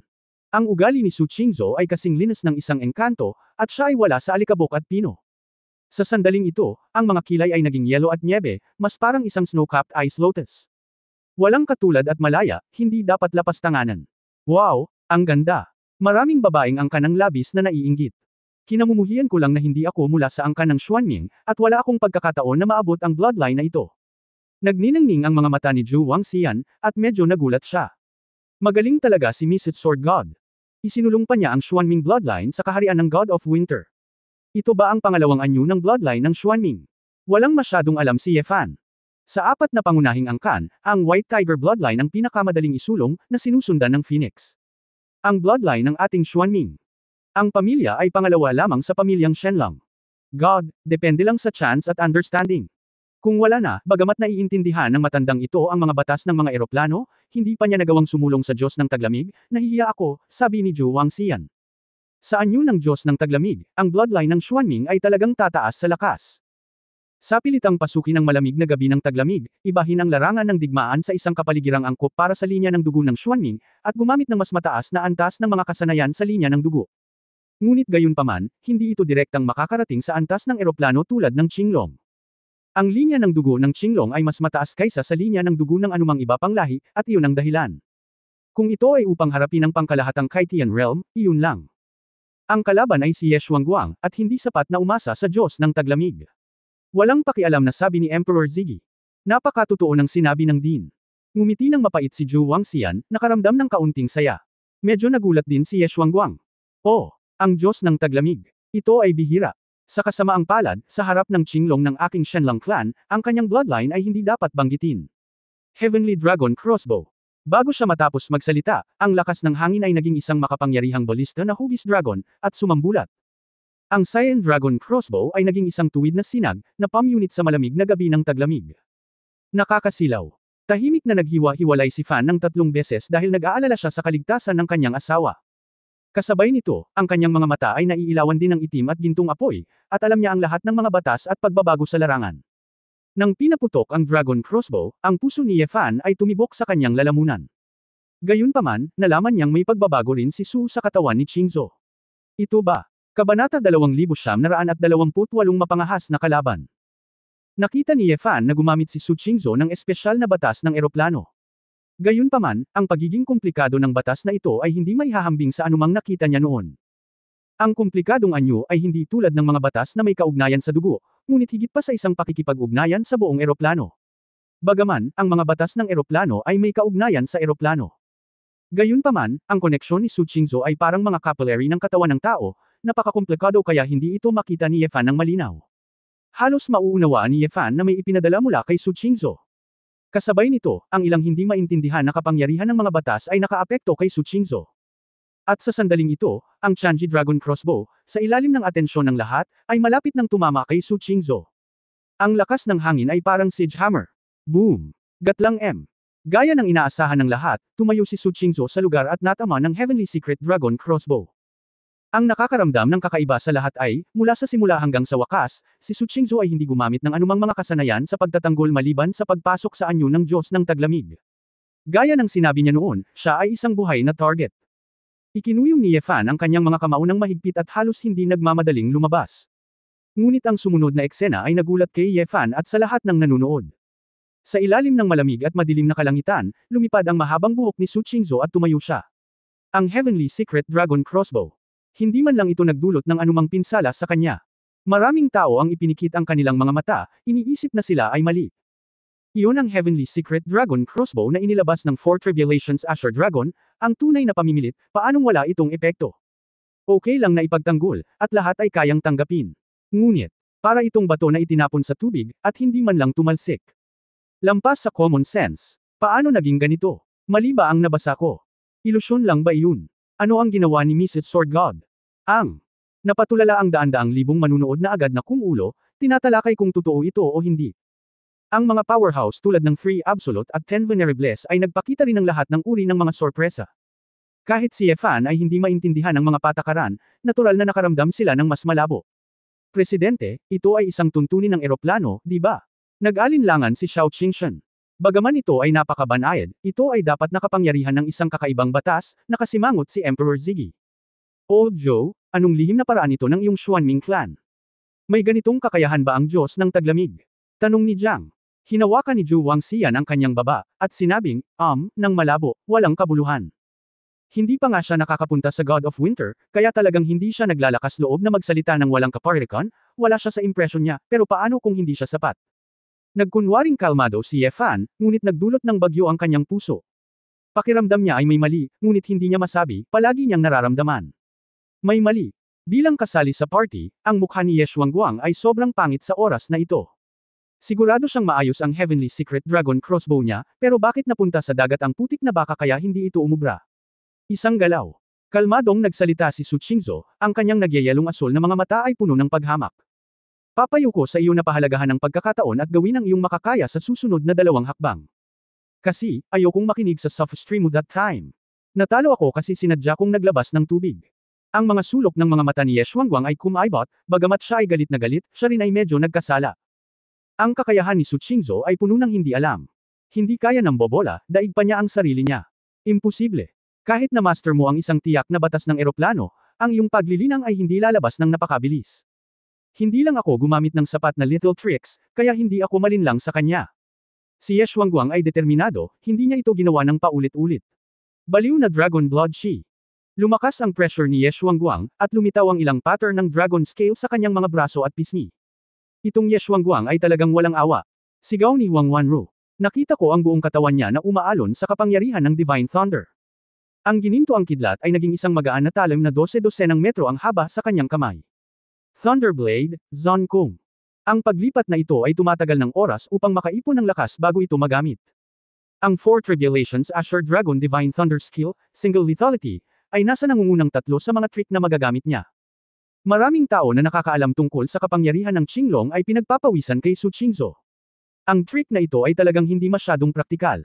Bagamat ito ay makapangyarihan, mahirap mag-ipon ng kapangyarihan sa aktwal na labanan, maliban kung may malaking pagkakaiba sa lakas. Ngunit ngayon, may sapat na oras si Ye Xuanguang para ganap na i-condense ang Thunderblade, 100% ng kapangyarihan nito. Nakarinig ng malakas na sigaw, si Ye Xuanguang ay humakbang pasulong, at isang talam ng kulog ay nahulog ng patayo. Blam lala. Hinati ni Divine Thunder ang dilim, nakakasilaw. Hindi nagbago ang mukha ni Su Qingzhou, nakatayo siya roon, hindi gumagalaw. Nang bumagsak ang talam ng kulog sa tuktok ng kanyang ulo, naramdaman ng lahat ang kanilang puso na sumikip. Napakatapang at tiwala nito. Hindi na napigilan ni Ye Fan, dahil sa kutsilyong ito, hindi siya nang ahas na tiisin ito ng husto. Ito ang pinakamalakas na welga ni Ye Xuanguang. Kung natamaan talaga siya, grabe kung hindi siya mamamatay. Maraming tao ang hindi nang ahas na tingnan ito, at ipinikit pa ang kanilang mga mata. Pagkatapos ng isang kidlat at kulog, nagkaroon ng bitek na nahati ng banal na kulog sa plaza. Tumingin muli kay Su Qingzhou. Nalanghap ng lahat ang malamig na hangin. Matapos pigilin at tahimik ng mahigit 10 segundo, may ingay na bulalas mula sa mga bundok at tsunami sa paligid ng lumulutang na isla. O aking Diyos! Ito ay hindi ka panipaniwala. Ang asawa ng Escrimador ay napakalakas. Ito ba? Dahil ba ito sa bloodline ng Xuanming clan? Isang pares ng mga mata na puno ng kalituhan, sorpresa at paghanga ang bumagsak kay Su Qing sa nyebe. Ang mga ulap ay magaan at ang hangin ay magaan, nakatayo ng buong pagmamalaki. Hindi sinasabi ng mga babae na nasaktan, ni Katie Ting na balahibo ay hindi nasaktan. Parang naglaslas lang talaga ang hangin iyon. Napabuntong hininga si Su Qingzhou, mukhang na-overestimate kita, ganoon ba talaga ang level? Tulad mo, naglakas loob kang makipagkompetensya sa akin para sa katayuan ng alyansa, salamat sa iyo. Puno ng biro. Paano kaya? Namutla ang mukha ni Ye Xuanguang, nakipaglaban siya sa loob ng daan-daang libong taon, at ito ang unang pagkakataon na nakatagpo siya ng ganoong kagalit na kalaban. Nagsisimula na siyang magduda sa sarili niya. Hindi kaya. Hindi ka talaga kasing lakas ng inaakala mo. May langit sa labas ng langit, pwede bang? Pula ka talaga sa ilalim ng balon. Isang grupo ng mga tao mula sa Obsidian Legion, tulad ni Dobrick at Di Tianzhao, ang lahat ay nagpakita ng kanilang mga puso at kalungkutan. Alam nila na masyado itong tumama kay Ye Xuanguang. Sword God, mayroon ka pa ring makapangyarihang banal na katulong sa loob ng iyong pamilya. Hindi ka takatakang maglakas loob kang sabihin na ang iyong asawa ang mamamahala sa imperyo. Mukhang hindi magtatagal ay kakalat na ang reputasyon ng asawa mo sa buong Kyushu, napabuntong hininga si Emperor Ziggy. Giggle. Oo, mas mabilis kaysa sa Sword God na sumikat, tinakpan ni Xiao Qingshan ang kanyang bibig at ngumiti. Dahil lang sa dalawang suntok ngayon, kumbinsido ang matandang babae, ngunit hindi niya maintindihan. Napakamot ng ulo si Huang Wanru.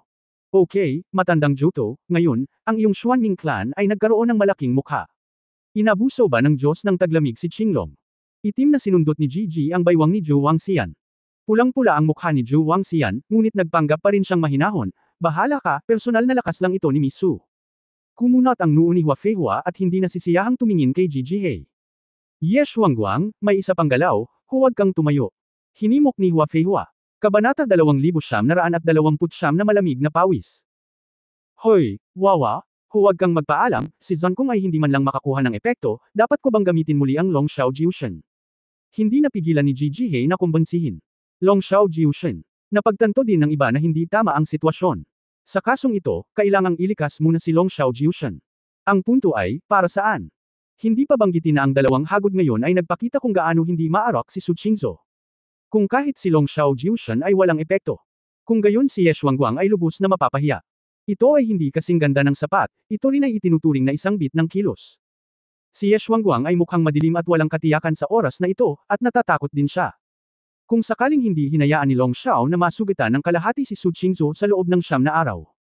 Anong mukha mayroon siya para patuloy na pamunuan ng Obsidian Legion? Paano niya nakilala ang mga tao sa Kyushu? Ang nawala sa kanya ay ang mukha ni Shenlong Qinglong. Ang punto ay, ang pakiramdam ng ganap na tinatapakan ng kahijitan at kababaan. Hindi niya ito maisip. Ye Shuangguang, may pangatlong galaw, ano ang ginagawa mo? Si Su Qingzhou ay mukhang naiinip. Kinagat ni Ye Shuangguang ang kanyang mga ngipin, ngunit hindi siya nang ahas na magalit sa sandaling ito, ngunit maraming mga pag-iisip ang patuloy na kumikislap sa kanyang mga mata. Sa sandaling ito, kumikislap ang mga mata ni Ye Fan at bigla siyang pumasok sa arena. Asawa, kalimutan mo na, huwag kang masyadong lumayo. Saglit na natigilan si Su Qingzhou, nagpahayag ng bahagyang pagkadismaya, bakit ako masyadong lalayo? Si Ye Shuangguang ang unang tumingin sa akin ng masama, iniisip na hindi ako kwalipikadong pamahalaan ang alyansa. Nais ko lang na makita ng lahat ng malinaw kung sino ang higit sa kanilang sariling kapangyarihan.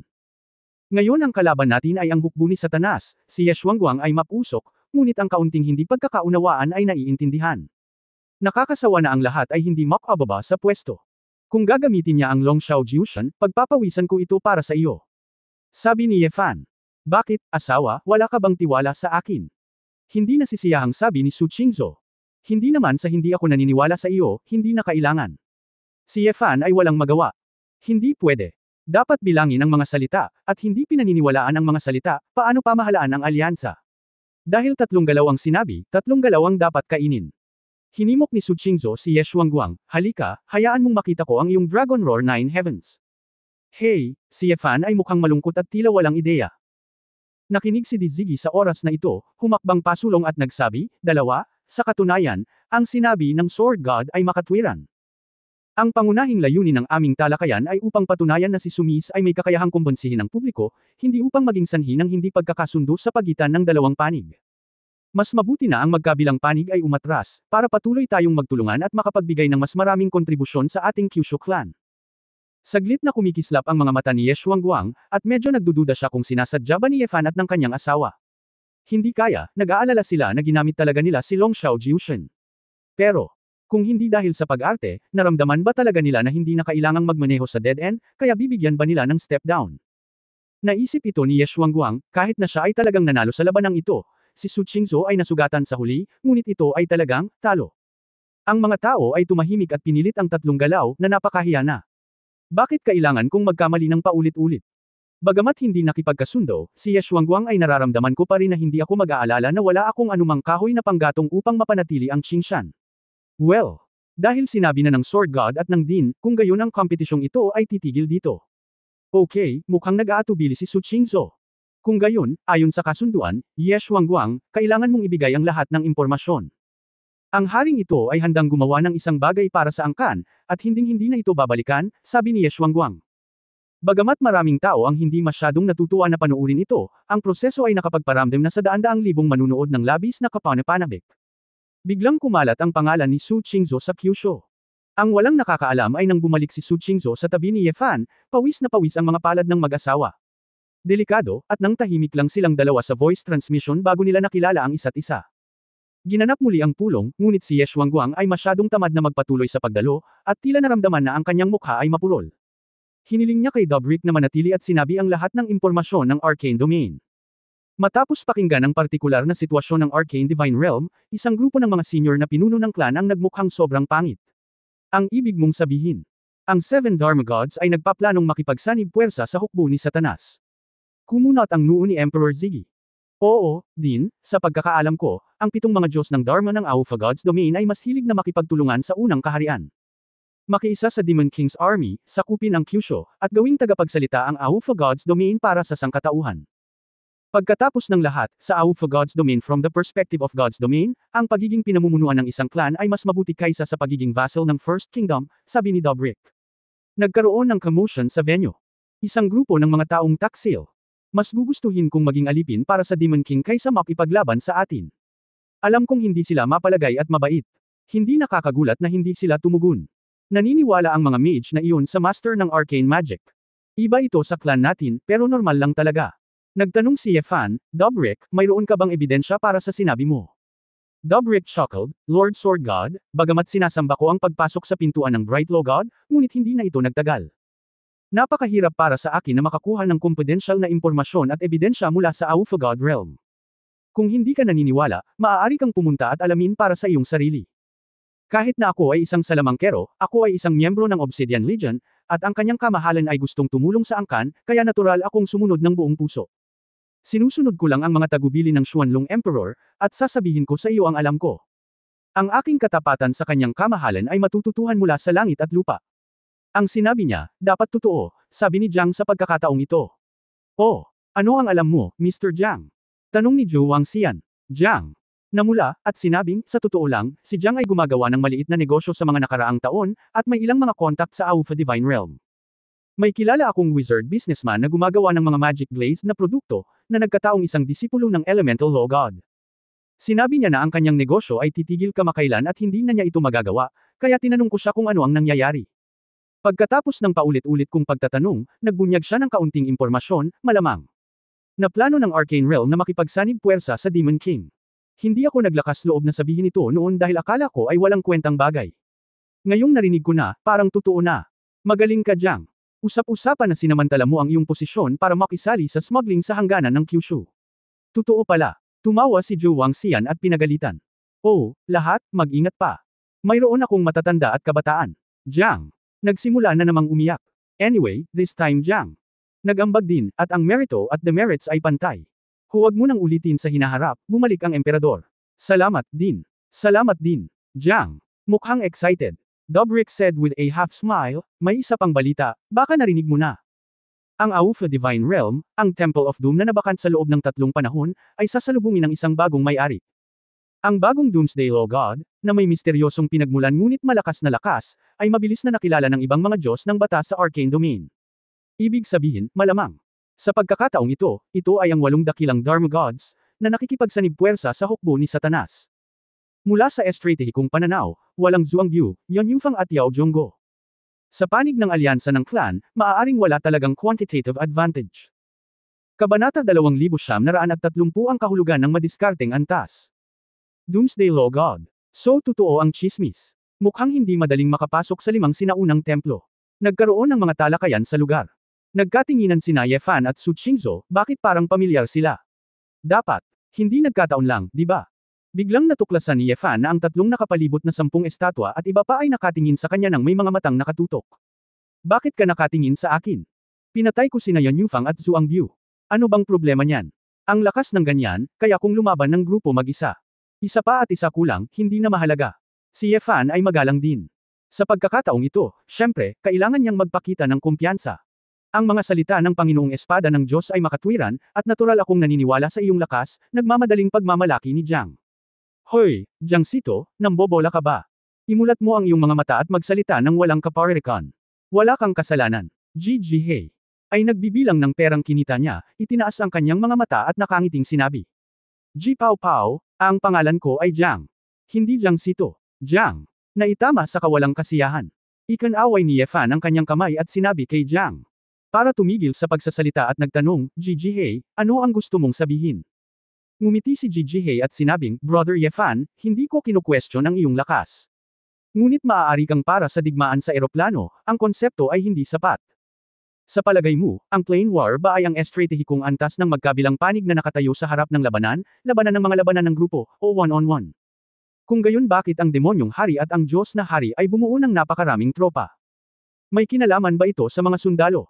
Sa totoo lang, kung gusto mo talagang lumaban, kung makakamit mo ba ang isang strategic level na handang makipaglaban sa iyo ay isang tanong. Natahimik si Ye Fan. Alam niya talaga ito, ngunit hindi niya naisip ang tungkol dito. Kung gayon Gigi He, Elder, paano mangyayari ang digmaang ito? Mahinang tanong ni Su Qingzhou. Napangiti si Gigi He na nahihiya at tumahimik. Halimbawa, kung ako ang Commander-in-Chief ng kalaban. Kung gayon paano ko milalagay ang lahat ng estratehikong antas sa harap ng Diyos ng Espada? Alam ko na ang pinakamahirap na taong haharapin ay ikaw, kung gayon ang pinakamagandang resulta ay iwasan ang digmaan. Subukan mong hindi ka makaharap. Mas maganda kung tapos na ang digmaan at hindi pa kayo nagkikita. Kahit gaano ka talented. Ikaw, hindi mo kayang sakupin at protektahan ang buong mundo ng mag-isa. Ang kalawakan ng Kyushu, kasama ang libu-libong mundo ng tao na kontrolado ng alyansa ng aming angkan. Kahit na hindi kasing dami ng mga demonyong kaharian na iyon, medyo malaki na ang mga ito. Kung ang isang ganap na digmaan ay talagang ipinaglalaban, tiyak na hindi lamang Kyushu, ngunit lahat ng mga pangunahing mundo ay maaaring mag-apoy. Ang apoy ng digmaan. Sa oras na iyon, lahat ng angkan ay magiging kasangkot sa digmaan. Dapat bantayan ng lahat ang mga pormasayon ng teleportasyon sa lahat ng dako, dahil ang mga pormasayon ng teleportasyon lamang ang makakasigurado ng napapanahong suporta sa isa't isa. Ang digmaan ay kumonsumo ng mga tao at materyales, at ang lahat ng ito ay umaasa sa teleportation formation. Gaano man kalakas ang iyong sword god, ang maaari mong isaalang-alang ay isang maliit na lugar lamang. Sa maraming mundo, ang pinakamataas na antas ng cultivation ay ang Holy Realm o ang Chaos Realm. Sa katunayan, kailangan mo lamang pumunta sa Open Heaven Realm, at ikaw ay sasakupan kaagad. Sa oras na iyon, ang teleportation formation ay aalisin, ang impormasyon ay isasara, at hindi mo malalaman kung ano ang nangyari doon. Kung ikaw gusto mong suportahan, kakailanganin ng maraming oras at lakas, at malamang na mahulog sa problema ang mga blind shot. Sa makatuwid, upang maiwasan ang ating teritoryo, ang ating mga tao ay inalis. Ang pangunahing puwersa ng totoong labanan ay ang Open Heaven Realm, ang Holy Realm. At, hindi mabilang na mga ordinaryong monghe na wala sa mata ng iyong Diyos ng Espada. Nakipagtulungan si Satanas sa Arcane Domain para salakayin tayo, para saan ito? Hindi ba't ito ang kapangyarihan ng pananampalataya? Ano ang kapangyarihan ng pananampalataya? Hindi ba't hindi mabilang na tao? Wala siyang pakialam, sa huli ang iyong sword god ay buhay o hindi, patay o hindi. Hindi sapat ang isa o dalawang hubad na general para maapektuhan siya, hayaan mo lang ito para makahanap ng paraan para harapin ito. Lahat ng matatandang naroroon ay tumanggo bilang pagsang-ayon, at sa puntong ito, lahat sila ay sumuporta sa pahayag ni Gigi Hay. Ang Ji Pao Pao na ito ay karaniwang walang tuwid na mukha, ngunit sa katunayan naiintindihan niya ang lahat sa kanyang puso. Sabi ni Xiao Qingshan kay Dai Zigui na may maliit na ngiti. Tumanggo ang Emperor at bumaling kay Ye Fan at sinabing, Sword God, ngayon dapat mong malaman na may kulang sa isa. Ang dalawang strategic level ay hindi lang isang bagay ng combat power, tama. Ang strategic level, ang dahilan kung bakit tinawag itong strategic level, ay hindi para sa one-on-one single sa front line. Ngunit sa isa o kahit ilang mga larangan ng digmaan sa mundo, ginagampanan nito ang papel ng karayom ng Diyos ng dagat. Sa ilalim ng normal na mga pangyayari, ang estratehikong antas ay hindi gagawa ng inisyatiba upang harapin ang mga ordinaryong monghe. Dahil kapag ibinunyag mo ang iyong posisyon, alam ng kalaban kung saan ka pupunta. Dahil alam mong walang ibang lugar kung wala ka, mas madaling samantalahin ang pagkakataon. Maliban kung ang dalawang panig ay nagkita na sa estratehikong antas, kung hindi. Walang mag-iisip na ilantad muna ang kanilang sarili. Ang isang estratehikong antas, ang larangan ng digmaan na maaaring isaalang-alang sa parehong oras, ay limitado. Kahit na ang strategic level ng kalaban ay vulnerable sa iyong paningin. Ngunit hanggat iniiwasan ka nito, ang mga ordinaryong monghe sa ibang mundo ay hindi magagapi. Medyo nanlumo si Ye Fan, at casual lang ang sinabi niya, ngunit kinuha siya bilang isang nakatulala na binata. Gayunpaman, hindi niya talaga alam ang tungkol sa mga digmaang ito sa eroplano, kaya hindi siya nag-abalang makipagtalo. At pagkatapos makinig ng mabuti, naisip ko talaga na ang digmaan ay simple. Sa ganitong paraan, ang commander ng digmaan ay lalong mahalaga. Kung paano ilaan ang mga madiskarteng powerhouse sa isang makatwirang posisyon at i-maximize ang epekto ng pagpigil ay ang highlight. Nagliwanag ang mga mata ni Su Qingzhou, at naramdaman niyang parang may kung ano sa gitna. Maraming dapat isipin. Containment, ang salitang ito ay ginamit sa diwa. Oo, sa katunayan, ang digmaan sa eroplano ay isang malaking containment war. Ang madiskarteng antas ay ang bargaining chip. Paano gumamit ng isang madiskarteng antas upang maglaman ng higit pang mga madiskarteng antas ng kalaban ay ang commander. Kunin ang impormasyon at lokasyon ng madiskarteng antas ng kalaban sa oras, upang makagawa ng layout. Kung mali ang impormasyon, o kung mabagal kang hakbang, maaari kang mawalan ng pagkakataon. Kung ang sarili mong mas mahinang estratehikong antas ay makatagpo ng isang malakas na kalaban, ikaw ay papatayin. Pagkatapos ito ay mahuhulog sa passive. Kung mas kaunti ang bilang ng mga estratehikong antas, mas mababa ang makokontrol sa mundo, at mas magiging mahirap na labanan ang digmaan, ang emperador ay bumalik. Si Su Qingzhou ay nakinig ng may higit na lakas, ang kanyang mga mata ay kumikinang, higit pa rito, ang magkaparehong pagpigil sa mga batas ng mga eroplano ay magdudulot ng malaking pagbabago sa labanan sa pagitan ng mga estratehikong antas. Ibig sabihin, kailangang maunawaan ng komandante ang mga batas ng kanyang sariling estratehikong antas, at maunawaan din ang mga tuntunin ng madiskarteng antas ng kalaban. Ang karera ng kabayo ni Tianji, gamit ang mahina para pigilin, gamit ang malakas para mapagtagumpayan, ang virtual at ang tunay. Sa larangan ng digmaan, gawin ang mahihina upang salakayin ang malakas, at ang malakas na salakayin ang mahina. Pangkalahatang sitwasyon, diskarte, desisyon, ay kailangang-kailangan. Tinutukoy ng isang galaw ang pagmamayari ng isa o kahit ilang mundo. Ito ba ay isang digmaan sa eroplano? Hindi nakakagulat na ganoon ang mga demonyong hari. Masaya dito. Asawa. Kola ba ito? Ang isang grupo ng mga tao sa paligid ay tumingin din kay Su Qingzhou ng kakaiba. Bakit? Tila ang Lady Sword God na ito, hindi lang hindi nag-aalala, kundi nasasabik pa kapag nabalitaan niyang magkakaroon ng digmaan. Pagtatapos ng kabanatang ito. For more updates, click on the notification bell.